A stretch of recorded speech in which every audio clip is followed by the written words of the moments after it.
presentamos Tiempo de Dios con el pastor Ezequiel Molina Hijo. Una palabra de fe que puede transformar.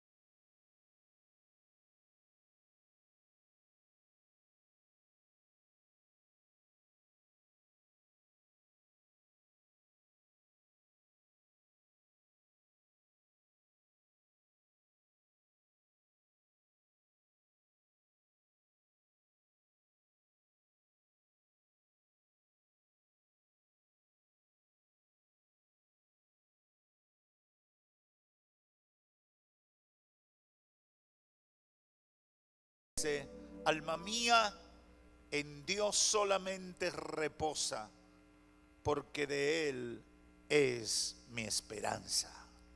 Pueden tomar asiento.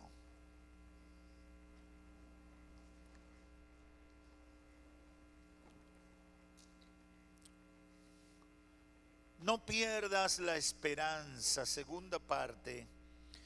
Y es así porque esta mañana comencé a predicar de este tema, porque fue lo que el Espíritu Santo me ministró el pasado viernes cuando oraba y le pedía que me instruyera sobre qué era necesario hablar en esta fecha. Y vino a mi mente ese dicho súper conocido que dice: la esperanza es lo último que se pierde. Y decíamos que en efecto, en la realidad de la vida de la gente, normalmente lo primero que la gente pierde es la esperanza. Pastor, ¿y de dónde usted saca esa conclusión? A partir del discurso de la gente, a partir de lo que la gente expresa, de la forma en que la gente maneja sus crisis y sus problemas. Todo parece indicar que lo primero que la gente pierde en cualquier proceso difícil es la esperanza. Y esta mañana nos concentramos en analizar el caso de Hechos capítulo 3, y yo titulaba este episodio bíblico con un título de película o de novela: cuando desde tu nacimiento has sido marcado por la tragedia. El paralítico del capítulo 3 del libro de los Hechos fue así su vida. Él nació paralítico y vivía como tal.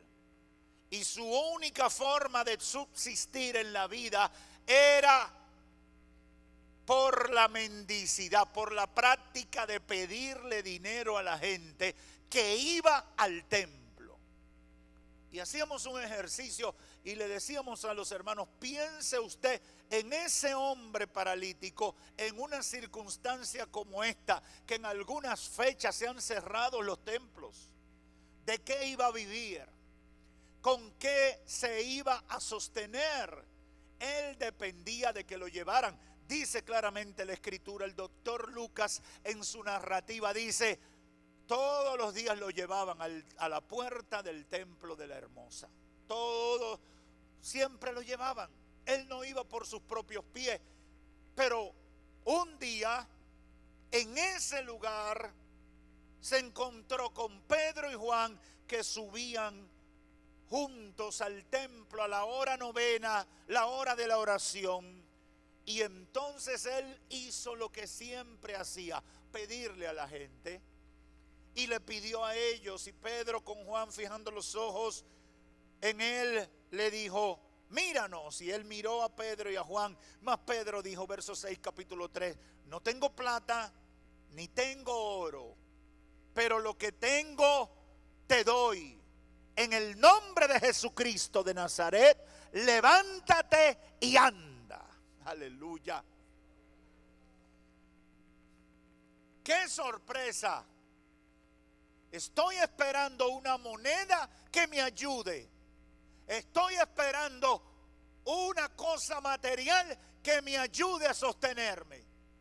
Y de repente mis expectativas son quebradas por una declaración sorpresiva. No tengo lo que tú pides.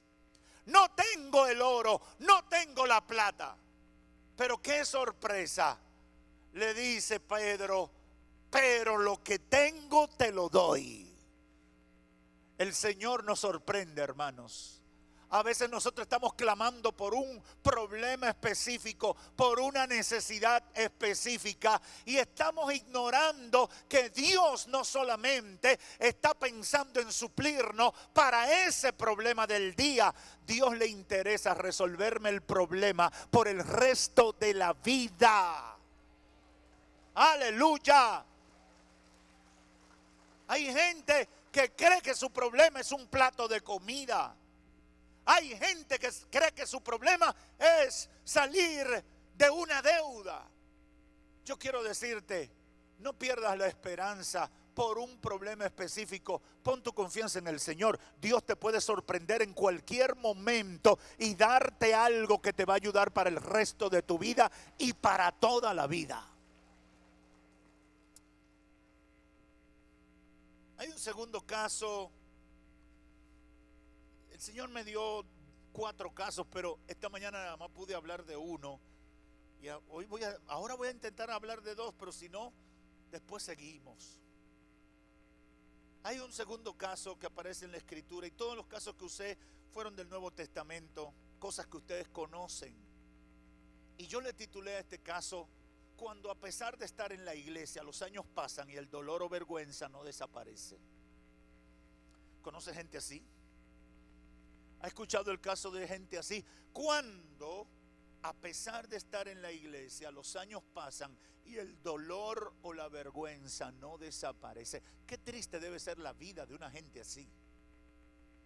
Qué triste debe ser la vida de una persona que tiene temor de Dios, que quizás se ha acercado, se ha hecho miembro de una congregación, está buscando alternativas a su vida, pero sigue marcado por la vergüenza, por el dolor, por una situación que le quita el gozo, que le quita las esperanzas y que le hace vivir probablemente una vida de amargura.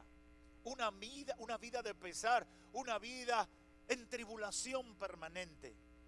Pastor, ¿y a quién usted se refiere? Lucas capítulo 13, verso 10, dice: Jesús llegó a una sinagoga en el día de reposo y había allí una mujer desde hacía 18 años. Tenía un espíritu de enfermedad y andaba encorvada y en ninguna manera se podía enderezar. Andaba encorvada. La Biblia no especifica, pero lo cierto es que ella estaba en una situación vergonzosa, en una condición humillante. Para una mujer su apariencia es más que una necesidad. Es más que un detalle, ¿verdad, hermanas? Una hermana un día me está contando de todos los dolores que tiene. Ya ella pertenecía al Ministerio de Oro. El Ministerio de Oro es para los que pasamos de 50. Todavía yo no lo he establecido aquí, pero viene. Entonces ya ella era directiva del Ministerio de Oro y me está contando: ay, pastor, estos achaques y estos dolores y me duele todo y esto y esto. Estábamos reunidos ahí un grupo de diáconos y de hermanos ahí en una salita de la iglesia de la Romana, esperando el segundo culto. Entonces ella sale con eso y yo veo que la hermana anda en un otaco que yo no sé cómo caminaba, era como así. Eso es un talento que tienen las mujeres para caminar así, porque yo con esto me siento incómodo. Y un taquito finito, que para mí ella andaba haciendo acrobacia. Y yo le digo: pero sierva, usted me dice que le duele todo. Y miren lo que usted anda. ¿No tendrá alguna relación?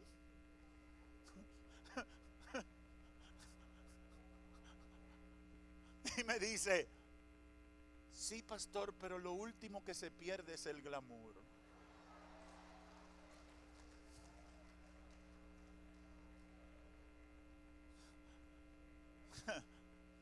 Yo dije, bueno, pues disfrute.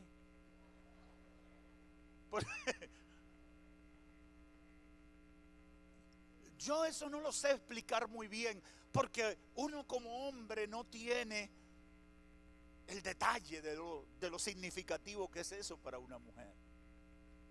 Pero esta mujer de la que estamos hablando estaba encorvada.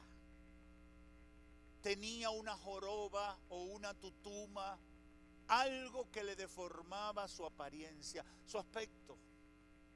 Y habían pasado 18 años. 18 años.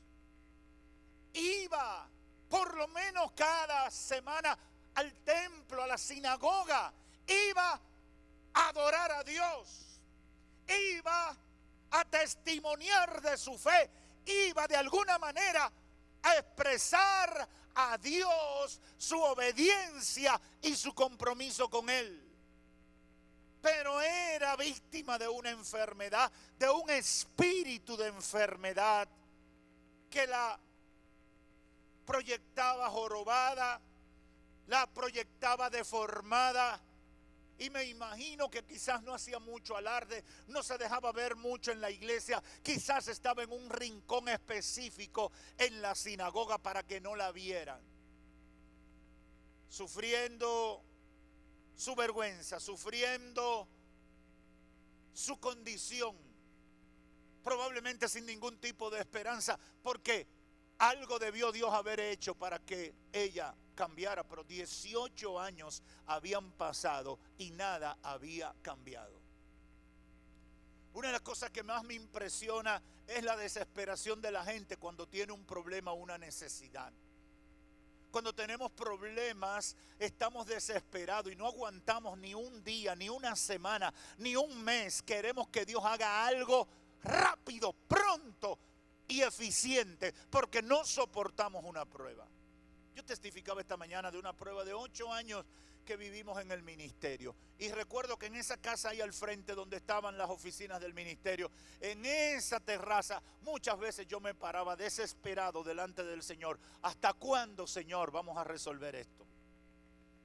8 años pasaron. Y había momentos que yo dejaba de orar por el tema. Había momentos que ya yo no quería orar, porque llega un momento donde tú pierdes la motivación, donde el problema te agobia y comenzamos a perder la esperanza, comenzamos a perder la expectativa de que algo puede cambiar.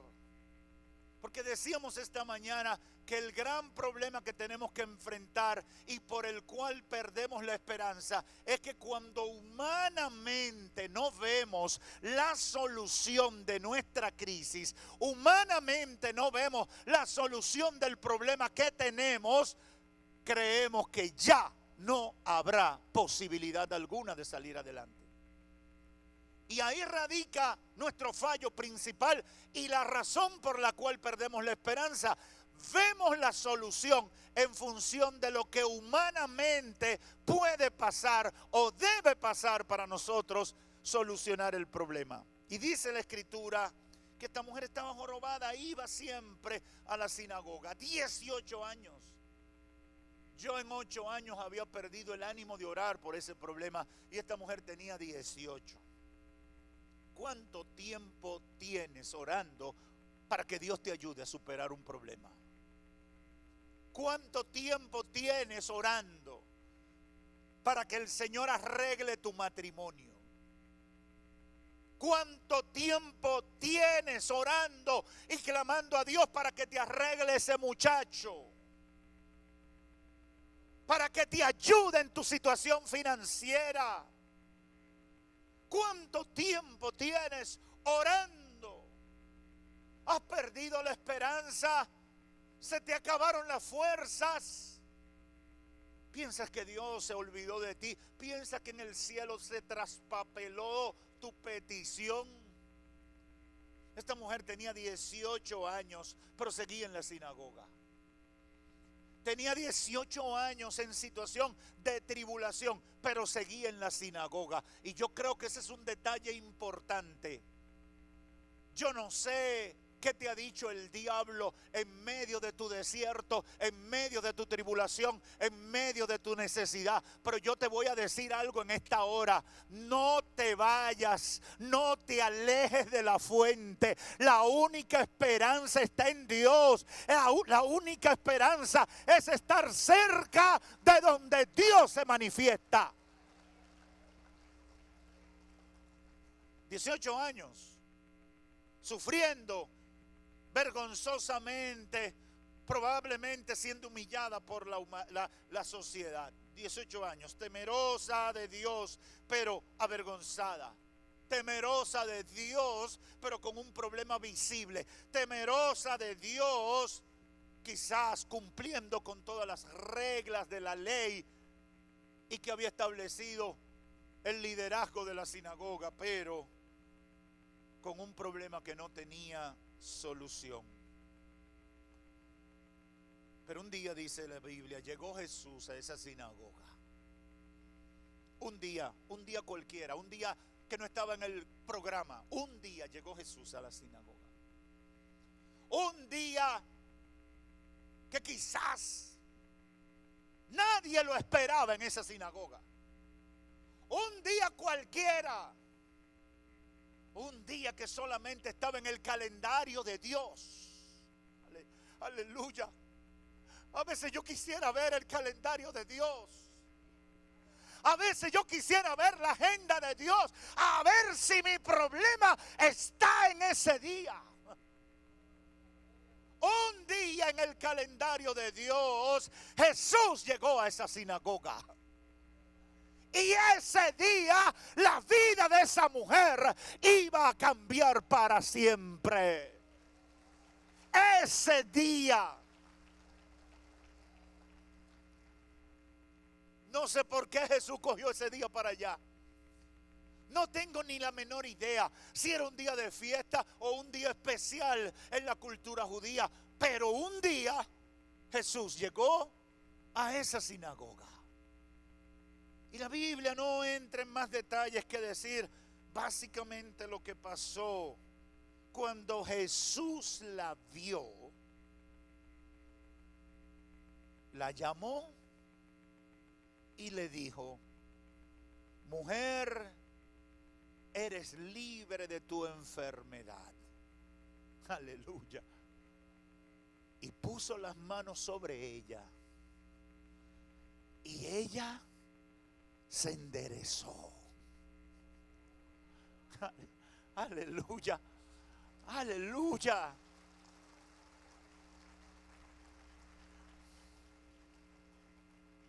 A veces uno ha leído tanto estos pasajes bíblicos que uno le pierde el sabor. Y uno lo tiene ya como parte de la liturgia o como parte de las historias preferidas que uno lee en la Biblia, pero no medita profundamente en ellos. ¿Qué le habían dicho los médicos a esa mujer? ¿Cuántas radiografías se había hecho? ¿Cuántas tomografías si fuera en nuestro tiempo? ¿Cuántos análisis de sangre le habían hecho? Quizás le dijeron: tú tienes un tumor que no se opera. Tú tienes una enfermedad que está metida en tus huesos. Yo no sé, quizás le dijeron: eso no tiene solución, eso te mata, en tanto tiempo te mata. Yo no sé qué pudieron haberle dicho los médicos a esa mujer. La Biblia no entra en esos detalles, pero probablemente si eso hubiera sido en este tiempo, a esa mujer la habían llevado de hospital en hospital y de médico en médico, analizando el problema de su encorvamiento, de esa forma que tenía, de esa joroba, como tú quieras llamarle. Probablemente muchos días habían pasado en esa tribulación, en ese ir y venir. Porque yo creo que tenemos que ver estas cosas a la luz de la realidad de nosotros. ¿Cuántas experiencias había vivido? ¿Cuántos familiares le habían preguntado? ¿Cuántos vecinos estaban atentos a qué seguía pasando con ella? Un día llegó Jesús a esa sinagoga y cuando la vio, el líder de la sinagoga no se la presentó como una hermana prominente de la iglesia. el líder de la sinagoga, no se la llevó a Cristo para que la conociera. Cristo llegó y la vio. Aleluya. Cuando nadie te ve, el Señor sí te ve. Cuando nadie piensa en ti, el Señor está pensando en ti. Por lo que dice Lucas, quizás la única cosa que iba a hacer Cristo era atender la necesidad de esa mujer en esa sinagoga. No entre en más detalles. Jesús la vio, la llamó y le dijo: mujer, eres libre de tu enfermedad. Puso las manos sobre ella y ella se enderezó. ¿Qué podía haber pasado por la cabeza de esa mujer? Bueno, si hubiera sido de una iglesia pentecostal como de nosotros, o muchas que hay, quizás ya la habían ungido con aceite. Ya quizás había hecho silicio. Quizás le habían puesto la mano muchas veces en la cabeza. Quizás muchos le habían dado palabra profética. Quizás muchos le habían dicho: ve donde el evangelista tal para que te ore. Me imagino que cuando Jesús llegó, ya esa mujer estaba cansada y quizás ella estaba en un rincón donde no fuera muy visible, donde no la molestaran mucho, donde no se viera mucho su problema, pero quería estar en la iglesia. Sin embargo, de una manera inexplicable, el Señor se topó con ella, y no solamente se topa con ella, sino que la llama y tiene un acercamiento con ella. Y no solamente un acercamiento, impone sus manos sobre ella, e inmediatamente lo que había marcado negativamente su vida por 18 años, con la imposición de la mano del maestro, desaparece en el instante y la mujer se endereza. Yo sé que para nosotros eso es muy común, eso es muy fácil, lo conocemos desde chiquito, esa historia bíblica, pero eso no es tan sencillo como eso. Eso fue algo muy grande, porque esa mujer probablemente había perdido toda esperanza en la medicina y en las soluciones de los hombres. Sin embargo, Cristo llegó y de repente su problema de 18 años desapareció.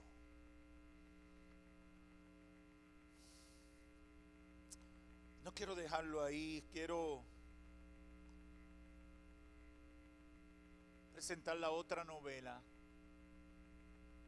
caso 3.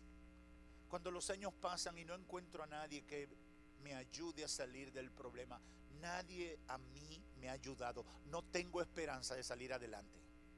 Así se titula este caso. Cuando no encuentro a nadie que me ayude a salir de mis problemas, porque nadie me ayuda. A todo el mundo lo ayudan, pero a mí no. ¿Ha escuchado a alguien decir cosas como esa? Hay gente que te rellenan con eso constantemente.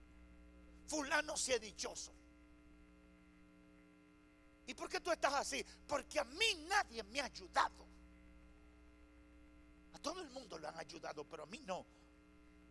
Y ese es el caso de un hombre que encontramos en San Juan 5, versos 2 al 7. Es otra historia muy conocida. 38 años de sufrimiento. La Biblia no explica la razón o el porqué de la situación, pero lo cierto es que su condición ignominiosa, tenía 38 años, estaba frente al estanque de Betesda. Ahí en uno de esos pórticos yacía una multitud de enfermos, ciegos, cojos y paralíticos. Esperaban el movimiento del agua para que un ángel descendiera a ver si se sanaba el primero que entraba. Y ahí estaba ese hombre, dice la Escritura, un hombre que tenía 38 años, que estaba enfermo. Cuando Jesús lo vio acostado y supo que llevaba tanto tiempo así, le dijo: ¿quieres ser sano? Y me imagino que él diría: pero por favor, no me humilles.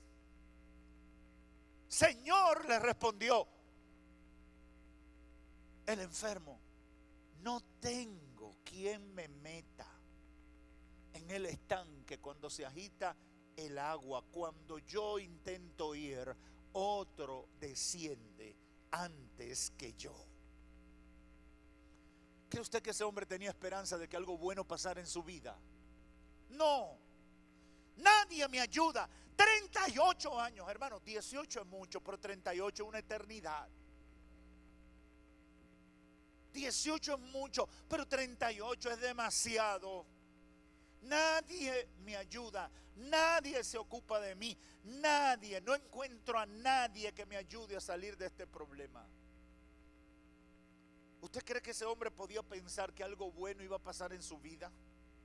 ¿Usted cree que ese hombre podía pensar que algo podía cambiar en su vida después de tener 38 años? Es más, hay gente que me está escuchando que tiene un problema de un mes y cree que nada bueno va a pasar en su vida. Hay gente que me está escuchando aquí y a la distancia que cree que porque tiene 3 meses sin trabajo o porque tiene una enfermedad que ya lleva 6 meses en tratamiento, nada bueno puede pasar en su vida porque su vida es una desgracia. 38 años, 38 años, y era inválido, era incapacitado, estaba allí y nadie le ayudaba. Y había un pensamiento, un letrero grande en su mente y en su corazón: nadie te ayuda, aquí vas a morir, aquí te vas a quedar por el resto de tu vida. Pero llegó Jesús y le preguntó: ¿tú quieres ser sano? ¿Quieres ser libre? Señor, nadie me ayuda. Finalmente el Señor oró por él y lo levantó y lo sanó. Y el hombre fue libre y recibió respuesta a su necesidad. ¿Por qué planteo estos dos casos? Porque mi tema precisamente es: no pierdas la esperanza. No pierdas la esperanza. Primero, porque tu problema quizás no es tan grande como lo de estos dos personajes bíblicos. Quizás tu problema no llegue ni a categoría de pequeño frente a esos dos. Quizás tu prueba no es tan difícil como tú crees que es. Quizás te estás lamentando porque la ansiedad ha nublado tu pensamiento y ha coartado la expansión de tu fe. No puedes permitir que una dificultad te lleve a dudar de lo que Dios es capaz de hacer en tu vida o de los planes que Dios tiene para tu vida. No podemos perder la esperanza. Óyeme, no puedes perder la esperanza. Tienes que seguir creyendo aunque tú no veas humanamente posibilidad de que algo cambie en tu vida. No puedes perder la esperanza. ¿Por qué? Porque tu problema no es tan grande que Dios no tenga poder para resolverlo. Dios tiene poder para hacer cualquier cosa en tu vida y en la vida de todos nosotros. Pastor, eso es muy cristiano, yo siempre oigo eso, pero eso no es así. Hermano, yo no te estoy hablando de algo que yo no pueda decir, que he vivido experiencias similares o parecidas o importantes en mi vida. Yo te contaba de 8 años con una petición delante del Señor, con algo que me atormentaba y me agobiaba. No podemos perder la esperanza, porque si perdemos la esperanza, en términos prácticos estamos perdiendo la fe. Y el que pierde la fe está perdido. No verá la gloria de Dios en su vida. No podemos perder la esperanza, porque aun cuando no existan razones humanas para creer que algo bueno pasará, Dios puede darle un giro de 180 grados con solo una palabra de fe declarada sobre nuestras vidas.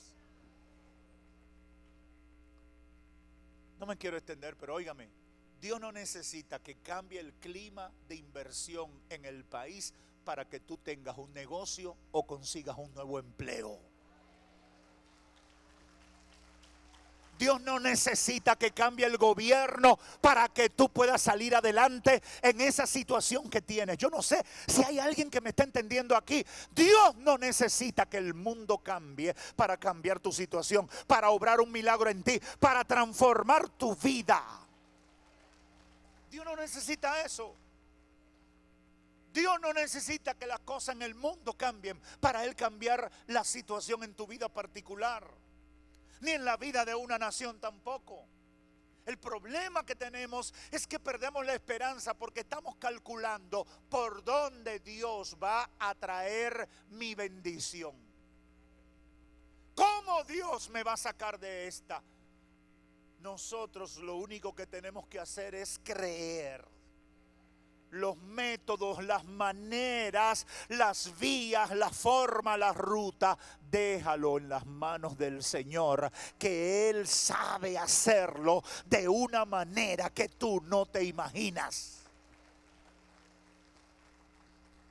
Durante el batallatón hablábamos de que llovía maná, y el pueblo de Israel es un ejemplo de eso.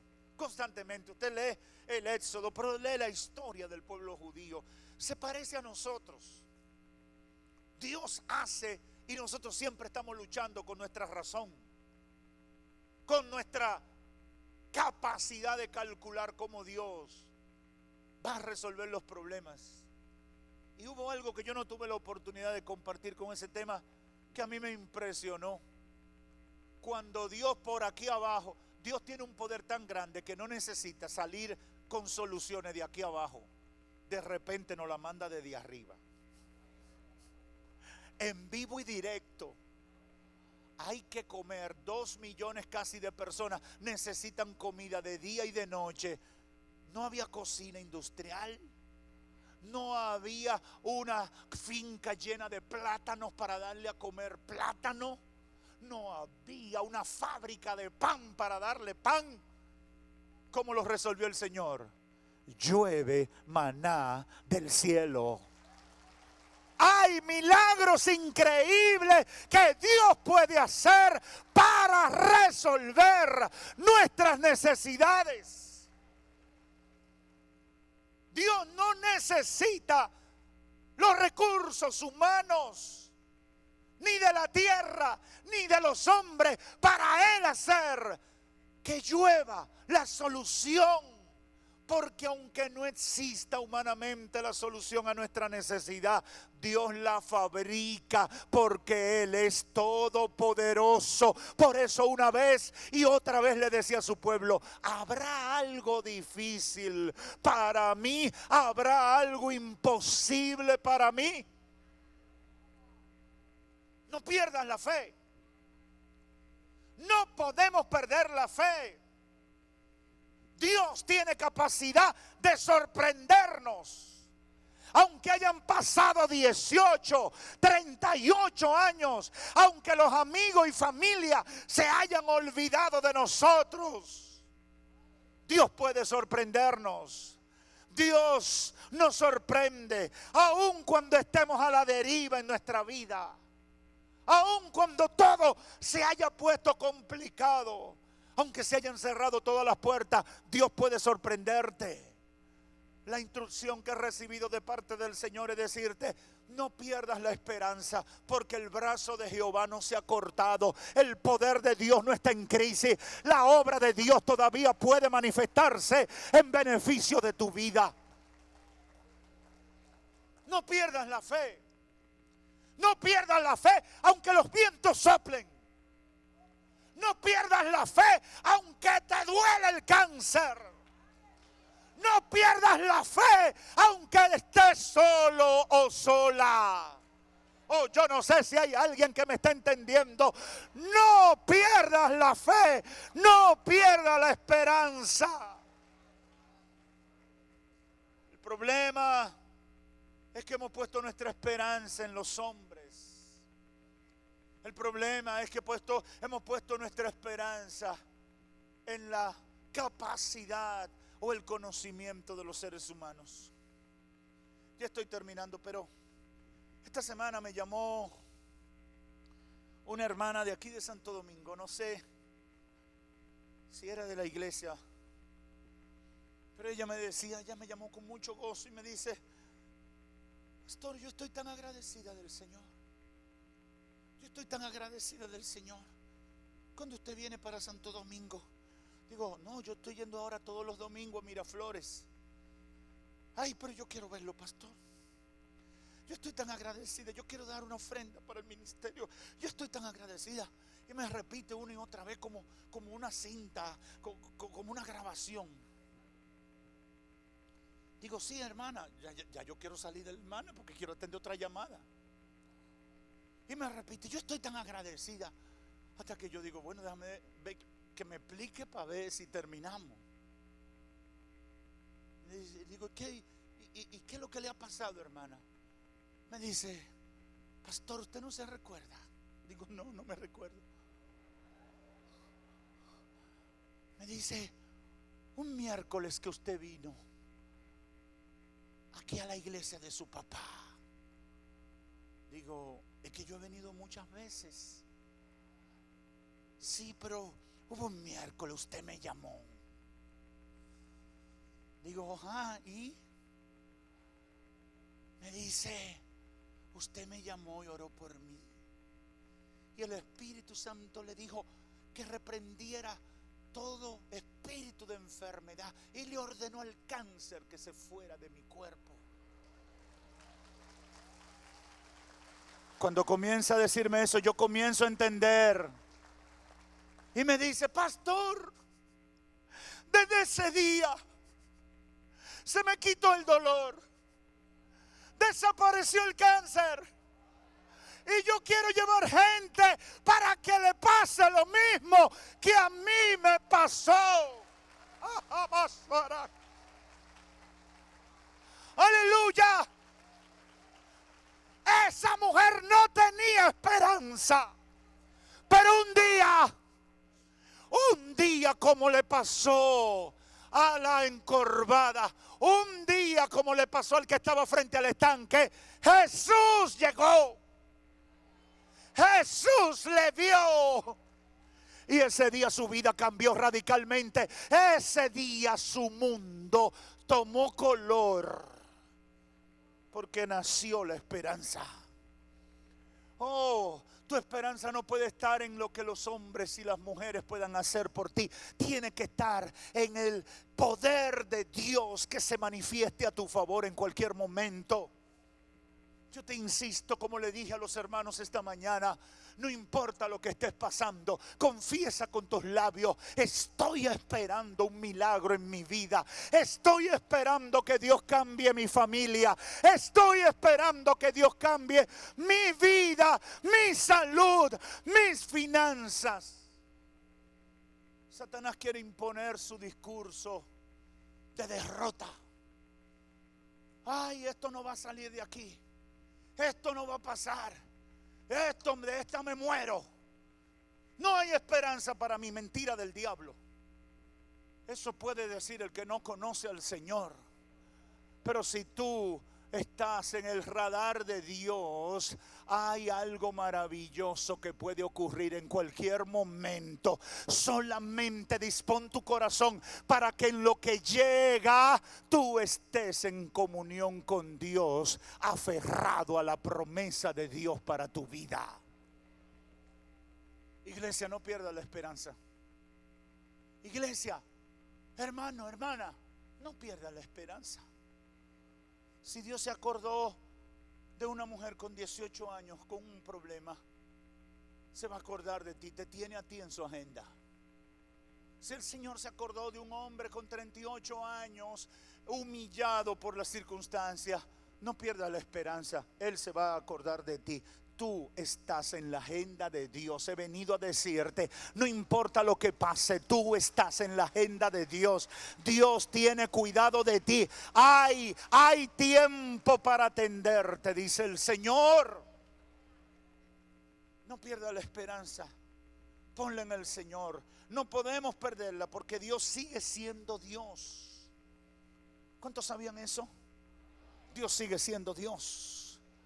Y nada de lo que pasa en el mundo está fuera de su alcance y de su poder. Dios es todopoderoso y eso significa que Él puede hacer las cosas que imagino y también puede hacer las cosas que yo no imagino con la misma facilidad. Ustedes me perdonan porque en estos días he estado hablando mucho del ministerio, la batalla de la fe. Pero estar aquí, todo lo que Dios ha hecho en estos últimos 20 años, y hablo de los últimos 20 porque yo estoy a tiempo completo en el ministerio en los últimos 20 años. He estado en el día a día. Pero en esa casa que está ahí al frente, en ese palomar que está ahí al frente, en esa casa que tiene la terracita con un techo ahí al frente, nos sentábamos nosotros en medio de la tribulación en el año 98, 99, 90, 2000 y mirábamos hacia acá y decíamos como Jabes: oh Señor, si tú nos bendijeras, oh Señor, si algún día nosotros pudiéramos tener un local como ese en el cual nosotros dar nuestras actividades. Yo sé, tú no entiendes lo que yo te estoy diciendo porque tú has visto la gloria postrera. Tú quizás no entiendes porque tú no sabes lo que se siente en esos momentos. Tú no sabes el sabor amargo de la impotencia. Cuando vino el ciclón George, nos quedamos fuera del aire y no había ni de dónde encontrar con qué reparar la radio. Y ahí nos sentábamos a mirar hacia el horizonte. Oh Señor, si algún día tú te recordaras, si algún día tú pusieras tus ojos sobre nosotros y pudiéramos tener un lugar así.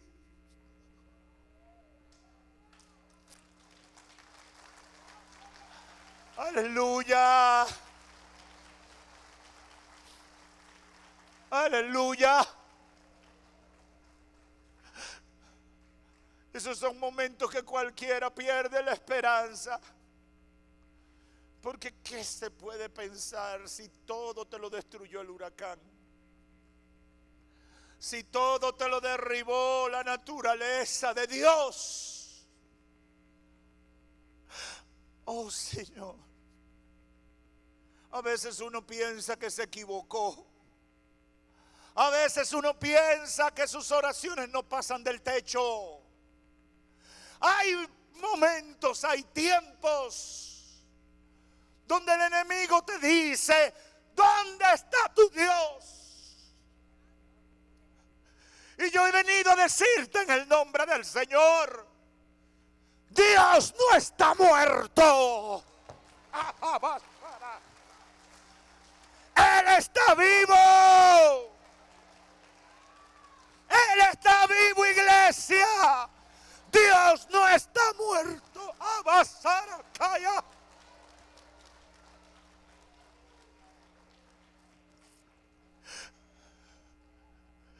Él está vivo. A veces no lo sentimos. A veces parece que se olvidó de nosotros. Pero cuando más lejos parece que está, es cuando más cerca tiene el cuidado de nuestras vidas.